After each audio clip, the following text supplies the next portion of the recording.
जय माँ काली दोस्तों। पिछले बार मैंने आपके सामने एक वीडियो प्रस्तुत किया था जिसमें मैंने आपसे इस बारे में बात की थी कि माँ काली का नाम जप यदि हम करते हैं तो हमारी ज़िंदगी में किस तरह के बदलाव नज़र आते हैं। और आज का जो वीडियो है वो इस बारे में है कि अगर हम माँ काली का नाम जप करना चाहते हैं तो माँ का ऐसा कौन सा नाम है जिसे हमें जपना चाहिए और जिसे जपने से हमें जीवन में अधिक से अधिक माँ की भक्ति की कृपा प्राप्त होगी, माँ काली की कृपा प्राप्त होगी। तो चलिए शुरू करते हैं आज का वीडियो। और हमेशा की ही तरह मेरे आज के वीडियो में भी जो भी बातें मैं आपसे करूँगी वो मैं अपनी ज़िंदगी से जुड़ी हुई बातें करूँगी जिन्हें मैंने खुद महसूस किया है, अपनी ज़िंदगी में माँ काली की भक्ति के दौरान अनुभव किया है। लेकिन उसके साथ ही साथ मैं आपको आज के वीडियो में जो माँ का नाम जप, माँ का वो नाम जो सबसे अधिक प्रभावशाली हो सकता है, उसके बारे में बताऊंगी श्री रामकृष्ण परमहंस जी से जोड़कर, जो कि इतिहास में माँ के सबसे अधिक परम प्रिय और अनन्य भक्त रहे हैं। तो जिस नाम को श्री रामकृष्ण परमहंस जी जपा करते थे, यदि हम भी उसी नाम का जप शुरू करें तो किस प्रकार से संभव है कि हमें भी माँ की कृपा प्राप्त हो। तो चलिए इन्हीं बातों के साथ शुरू करते हैं आज का वीडियो। आप सभी जानते हैं कि हम लोग बहुत ही आम लोग हैं, हम अपनी ज़िंदगी जी रहे हैं लगातार। हमारे पास बहुत सारी जिम्मेदारियां हैं, हमारे पास घर है, घर की जिम्मेदारियां हैं, बच्चे हैं। अक्सर औरतों को तो रसोई की जिम्मेदारी ज़्यादातर संभालनी पड़ती है, नौकरी भी करते हैं हम लोग, हमारी ज़िंदगी में तरह तरह की समस्याएं हैं। लेकिन उन सभी के बीच हमारे मन की जो डोर है वो बंधी हुई है माँ काली से, और हम चाहते हैं कि हम माँ काली को नाम जपें, उनको याद करें, उनकी कृपा अपनी ज़िंदगी में प्राप्त करें। और फिर हम इस बात से उलझ के रह जाते हैं कि आखिरकार माँ का ऐसा कौन सा नाम है जिसे हम जप सकें और ज़्यादा से ज़्यादा उनकी कृपा प्राप्त कर पाएँ। और क्योंकि हम तो आम लोग हैं, ना हम कोई तपस्वी हैं, ना हमने अपनी सांसारिक जिम्मेदारियों को छोड़ा है, और ना ही हमारे पास ज्ञानी लोगों की तरह, ध्यानी लोगों की तरह, संत लोगों की तरह बहुत बहुत घंटों का समय है कि हम केवल केवल ध्यान में ही बैठे रहें घंटों। हमारे पास ढेरों ढेरों काम है और उसके बीच में हमें माँ का नाम जप करना है। तो ये हम कैसे करेंगे और किस नाम को जपना चाहिए, इस बात पे आज हम चर्चा करने वाले हैं, है ना। क्योंकि हम अक्सर ये सोचते हैं कि भाई मैं तो माँ की बहुत पूजा करता हूँ, तरह तरह से माँ को प्रसन्न करने की कोशिश करती हूँ, मैं माँ का नाम जप भी करती हूँ, लेकिन फिर भी मेरी ज़िंदगी में मुझे माँ की अनुभूति क्यों नहीं होती, मेरे ऊपर माँ की विशेष कृपा क्यों नहीं बरसती। तो आज हम कहीं ना कहीं बहुत बहुत शांत मन से इसी बात को समझने की कोशिश करेंगे, है ना। तो हम अक्सर जानते हैं कि हम बहुत ज़्यादा पूजा पाठ किए चले जा रहे हैं, लेकिन फिर भी मन में अंदर बहुत ज़्यादा खालीपन है। वो खालीपन इतना ज़्यादा है कि हम जानते हैं कि अभी भी माँ के साथ वो रिश्ता नहीं बना है। और जबकि हम बहुत सारे तौर तरीके अपना रहे हैं, हम में से कई लोग सुबह शाम दीप जलाते हैं, मंदिर में घंटियाँ बजाते हैं, तरह तरह के मंत्र बोलते हैं, लेकिन फिर भी अंदर कहीं ना कहीं एक खालीपन होता है जो रह जाता है। और वो हमारे मन में तरह तरह के डर पैदा करने लगता है। और वो डर कुछ इस तरह के होते हैं कि हम सोचते हैं कहीं मेरा मंत्र गलत तो नहीं है, क्या मैंने माँ के नाम का जो मैं मंत्र जप रही हूँ उसका सही उच्चारण मैंने किया है कि नहीं किया है, कहीं मैंने कोई नियम तो नहीं तोड़ दिया। और इस तरह से हम डरते जाते हैं और धीरे धीरे हम माँ काली की भक्ति से ज़्यादा उनसे डरने लगते हैं और हमारे मन में बहुत ज़्यादा तनाव आ जाता है। और यही कारण है कि कई बार हम विश्वास करने की जगह अंधविश्वासी बन जाते हैं। अगर आपने इस तरह की स्थिति अपनी ज़िंदगी में महसूस की है तो प्लीज़ मुझे कमेंट में ज़रूर बताइएगा, क्योंकि मैंने तो इन सब अनुभवों से गुजरने के बाद ही कहीं ना कहीं अब ये सीखना शुरू किया है कि अंधविश्वास में और डर में हम माँ की भक्ति नहीं कर सकते। भक्ति जो है वो अंधविश्वास से और डर से कहीं अलग है ना। अब हम इसको थोड़ा सा पीछे चल के श्री रामकृष्ण परमहंस जी के नज़रिए से समझने की कोशिश करते हैं, जो इतिहास में जाके हमें ये समझाता है कि माँ की भक्ति सच्चे हृदय से कैसे की जा सकती है, जैसे कि माँ के अनन्य भक्त शिरोमणि श्री रामकृष्ण परमहंस जी किया करते थे। दरअसल इतिहास में एक ऐसे भक्त हुए थे जिनका नाम था श्री राम कृष्ण परमहंस। ना तो वो बहुत ही बड़े पंडित थे, ना उन्हें कठिन श्लोक इत्यादि याद थे, और ना वो घंटों विधि विधान में उलझे रहते थे, है ना। फिर भी वो माँ काली से सीधे ही बात किया करते थे और लोग इतने हैरान होते थे कि ना तो उनको कोई नियम आते हैं, ना ही उन्हें पूजा करने के अलग अलग मेथड्स पता थे, लेकिन फिर भी वो माँ से बातें कैसे कर लेते हैं। और यही से कहीं ना कहीं जो हमारा आज का जो विषय है ना, वो जन्म लेता है कि अगर हमें तौर तरीके नहीं आते, हमें विधि विधान नहीं आते, तो फिर भला हम माँ की भक्ति कैसे कर सकते हैं। ऐसा कौन सा मंत्र है जो हमारी प्यारी प्यारी माँ काली को मोहित कर सकता है, हमें उनसे के साथ हमारे प्रेम की डोर को बांध सकता है। और कौन सा मंत्र था जिसे श्री रामकृष्ण परमहंस जपा करते थे और उन्होंने प्यारी माँ काली को साध लिया था, उन्होंने उन्हें प्राप्त कर लिया था। तो कहीं न कहीं हम सब जानते हैं कि ऐसा कौन-सा गुप्त नाम है, कोई जाप है, क्या ऐसा पॉसिबल है कि हम कुछ ऐसा करें और माँ जल्दी से जल्दी प्रसन्न हो जाएँ? क्या कोई बीज मंत्र है? बीज मंत्र क्या होता है? जिसे हम सीड बोलते हैं। बीज क्या होता है? सीड, यानी कि जब हम ज़मीन में सीड उगाते हैं, बीज लगाते हैं, तो एक बड़ा पौधा, पेड़ उगता है। उसी तरीके से जो बीज मंत्र वो होता है जो कि किसी भी देवी या देवता को साधने का, उन्हें प्रसन्न करने का सबसे ज़्यादा शक्तिशाली तरीका हो सकता है ना? जो उसको परमात्मा के उस रूप को खुश कर सकता है। इसी तरीके से माँ काली के भी हज़ारों मंत्र जो हैं हमें इंटरनेट पे आज के समय में मिल जाएँगे। लेकिन आप एक बात सोचिए, अगर माँ काली केवल हमारे मंत्रों से ही खुश होती तो वो तो कब की हम सबको मिल चुकी होती, है ना? तो क्या हर मंत्र पढ़ने वाला अनुभूति में होता? इसका मतलब ये है कि माँ केवल मंत्रों से ही नहीं मिलती। आपको उस मंत्र को इस प्रकार से बोलना होगा कि माँ के हृदय को जा कर के हमारा मंत्र जो है छू पाए, और माँ को वो तभी छुएगा जब उसने हमारे हृदय को छुआ हो। अब क्योंकि हमारे लिए तो बीज मंत्र, हम तो डेली अपने ढेरों काम करने वाले लोग हैं, हज़ारों गलतियाँ हम हर रोज़ करते हैं, तो बीज मंत्र हम जैसे आम लोग कर सकते हैं या नहीं कर सकते, इस पर कहने के लिए तो मैं खुद को कुछ बहुत उपयुक्त इंसान नहीं पाती हूँ, क्योंकि मैं तो एक बहुत ही साधारण इंसान हूँ आप सबकी तरह। और ये यूट्यूब चैनल जो मैंने शुरू किया है, इसका मकसद भी यही है कि हम आम लोग कैसे माँ की भक्ति कर सकते हैं, है ना? तो बीज मंत्रों के विषय में तो मैं कुछ नहीं कह सकती, क्योंकि मैं खुद बहुत साधारण इंसान हूँ। लेकिन मैं रामकृष्ण परमहंस जी, उनके तरीके जो थे उससे जोड़ के हम साधारण इंसान क्या सीख सकते हैं, कौन सा नाम जप माँ का कर सकते हैं, इस पर आपसे बात कर सकती हूँ। लेकिन इससे पहले कि हम उस मंत्र की बात करें, सबसे पहले हम रामकृष्ण परमहंस जी का जो संदेश था उसको सीखना ज़रूरी है। ऐसा नहीं कि सीधा मंत्र पे बात कर ली और हमें लगा जी हाँ जी हम तो बहुत ही कामयाब हो गए, अब हमें पता चल गया। नहीं, मंत्र से पहले हमें उस बात को समझना पड़ेगा जो रामकृष्ण परमहंस जी हम सबको समझाना चाहते थे।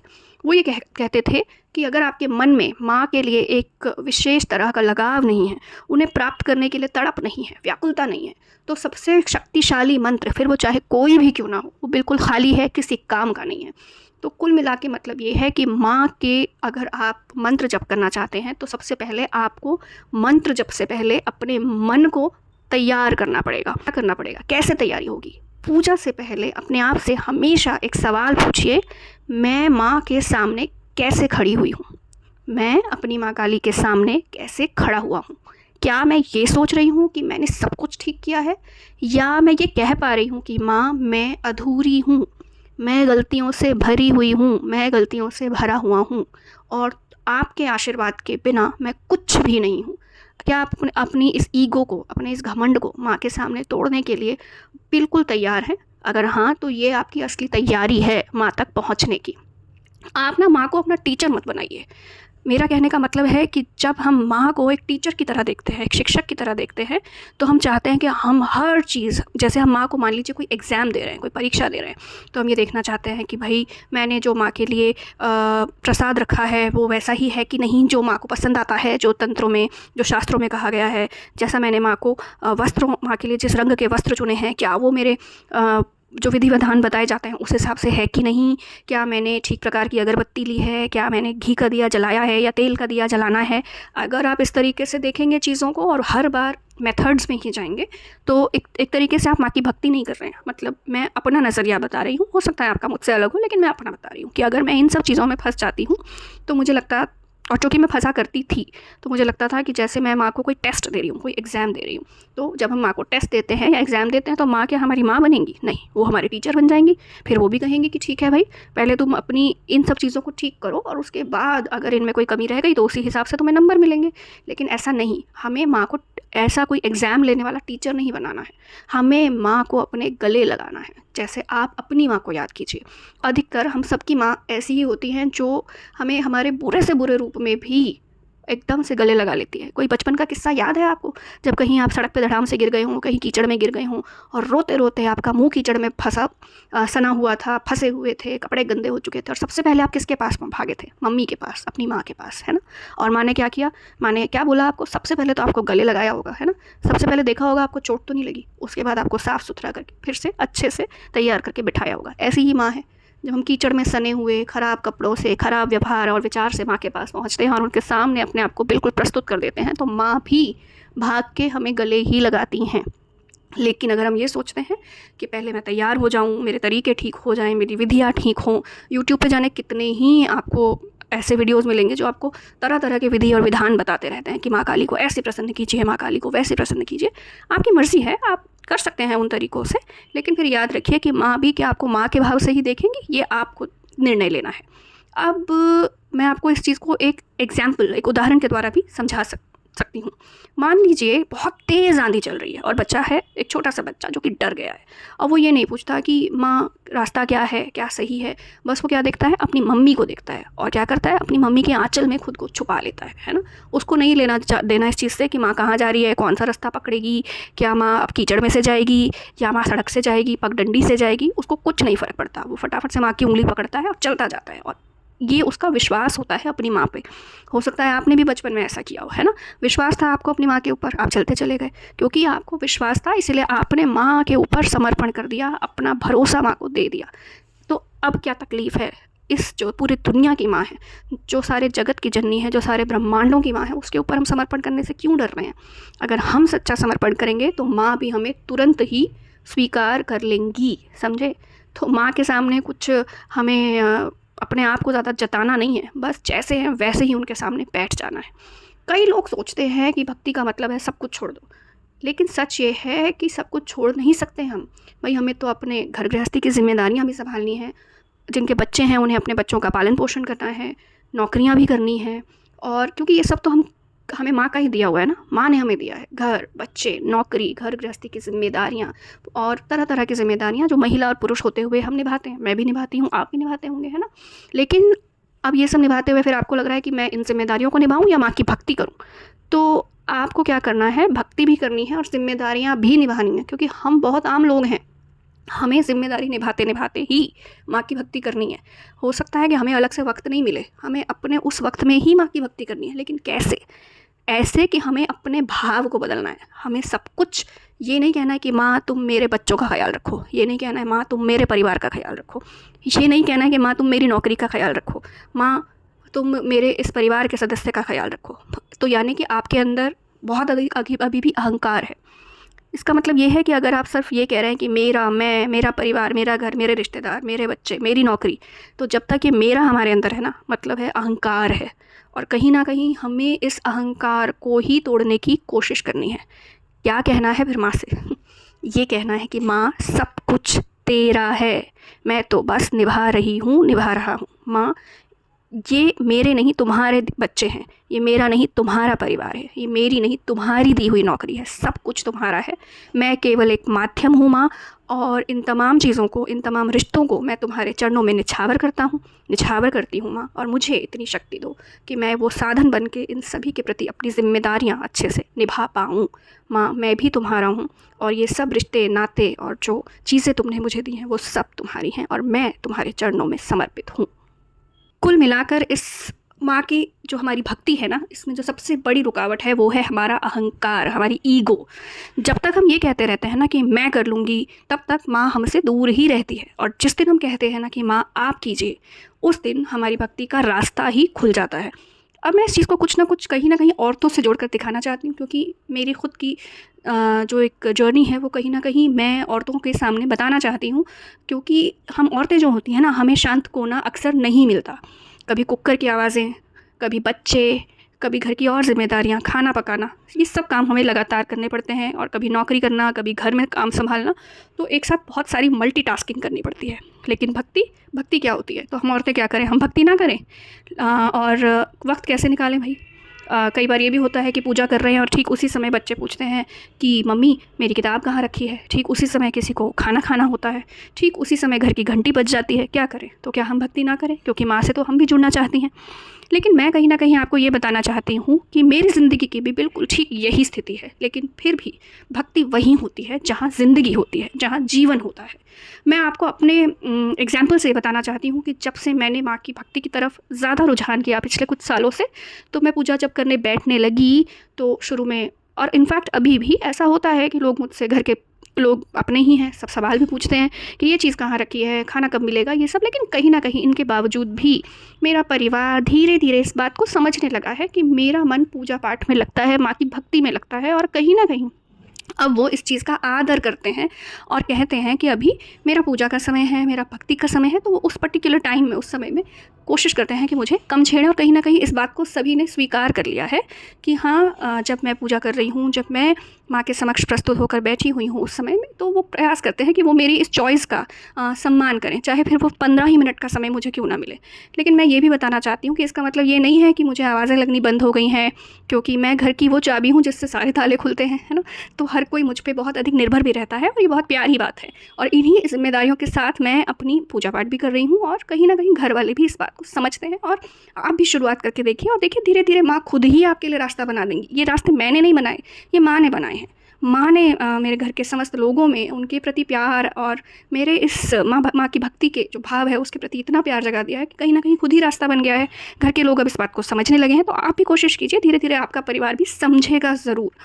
अब मैं एक बात आपसे ये भी कहना चाहती हूँ कि जब हमें माँ को याद करना है और हम अपने मन की तैयारी की बात कर रहे हैं, तो कई बार हमें लगता है कि भई मैं लंबे समय तक तो बैठ ही नहीं सकती या बैठ नहीं सकता, और मुझे तो माला जपना भी नहीं आता, मेरे पास इतना टाइम भी नहीं है।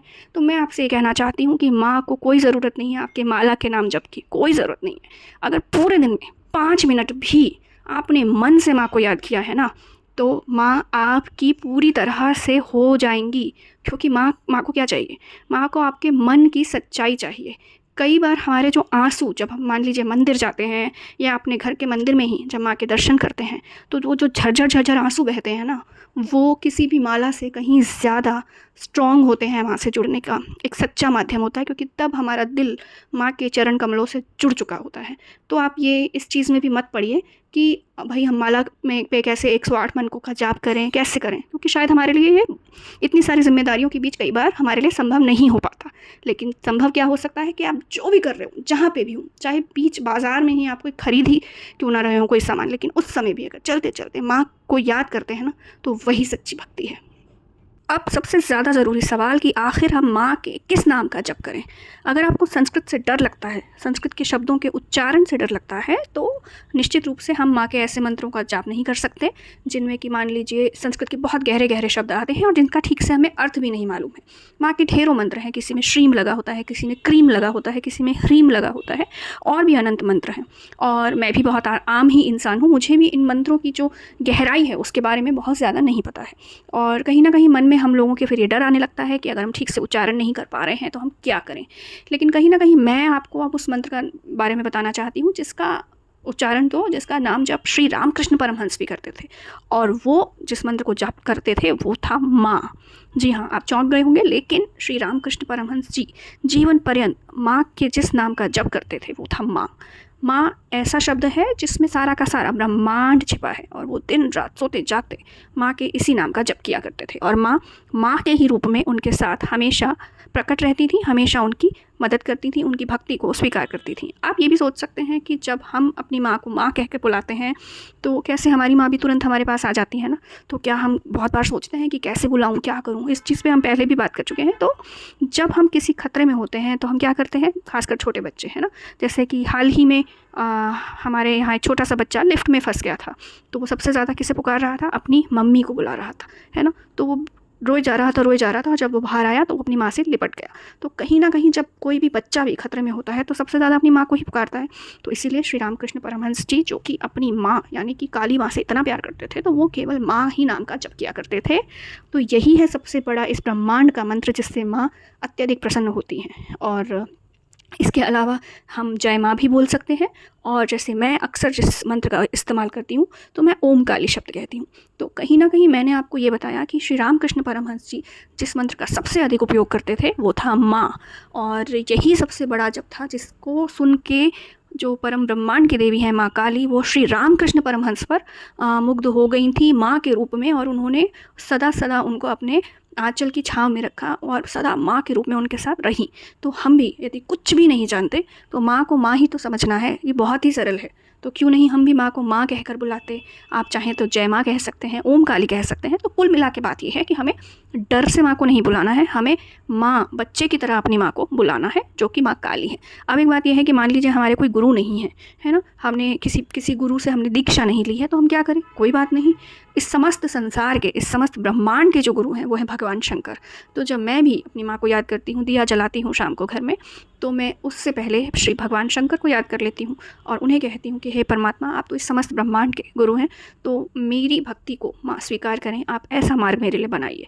तो भगवान शंकर को जब हम याद करके माँ की तरफ बढ़ते हैं तो वो और भी अधिक सौम्य तरीका हो सकता है। तो हमें इन बातों में नहीं फंसना है कि हमारे गुरु हैं या नहीं, हम क्या करें, क्योंकि हमें अभी तो हम अपने दुनिया में जो हमारे रोज़ के काम हैं उसी के चक्र में इतना फंसे रहते हैं कि हम इन बातों के बारे में नहीं सोच पाते। तो मेरे जैसे और आपके जैसे जो आम लोग हैं, जिनको अभी गुरु के महात्म्य का जो है अभी साथ प्राप्त नहीं हुआ है, तो हमारे लिए तो जो समस्त ब्रह्मांड को चलाने वाले हैं भगवान शंकर वही गुरु हैं।